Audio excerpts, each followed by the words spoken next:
pripažįstam, kad Lietuvos išskirtinių pasiekimų tarnyba pripažįsta, kad tai yra gausiausia suvožimų keptuvių ir formų kolekcija. 508 vienetai. Sukaupti Vitos Zykutės 2015-2025 metais. Kolekcija sudaro įvairių tipų dvivėliai kepimo ir liejimo prietaisai iš 15 šalių. Tai tokį diplomą įteiksiu kolekcijos sudarytojai ir noriu pasakyti, kas čia diplomai yra pavaizduota.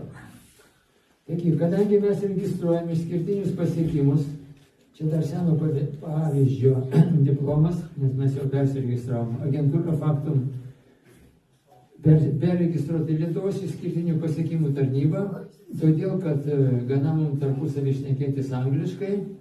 Rekordas tai yra išvertus lietuvių kalbą įrašas. Įrašas koks? Užrašų knygutė, kalendoriaus lapelį, dar kažkur tai įrašas, rekordas. Garso įrašas ir panašiai. Taigi, kai pasakom Lietuvos išskirtinis pasiekimas, tai jau nesupainėsit su kokiu įrašu. Tai vadinama. Tik tai turiu atsiprašyti, kad dar seno pavyzdžio diplomas. Jame, kadangi mes registruojam pasiekimus nuo seniausių laikų, tai yra senovinis audimo raštas, kuriame yra 2 ženklai, baltiški žvaigždynų ženklai, tai sako, kad mes registruojam pasiekimus iki tolimiausių objektų dangaus skliaute, kurios pripažįsta Tarptautinė astronomų sąjunga ir turi lietuviškus pavadinimus. Taigi, seniausi laikai iki šių dienų įvairovė, o įvairovė atsispindi vaivorykštėje.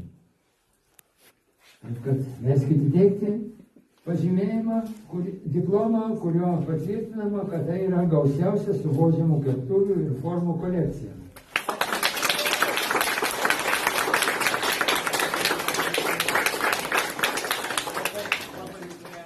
Dabar pakalbant apie keptuves, šitas jos yra Marijampolės gamybos, bet nemašakas. Klausykit, sakau, koks vertino bobutės pinigus, o bobutė iš čiužių, jis ten neieškos. Kai kur gamindavo šitas keptuvas sovietų laikais, Marijampolės ar Kalėdijos laikais. Čia mes pasitrauksim, žiūrėsim, ten buvo kalbų. Aš tai labai savitame.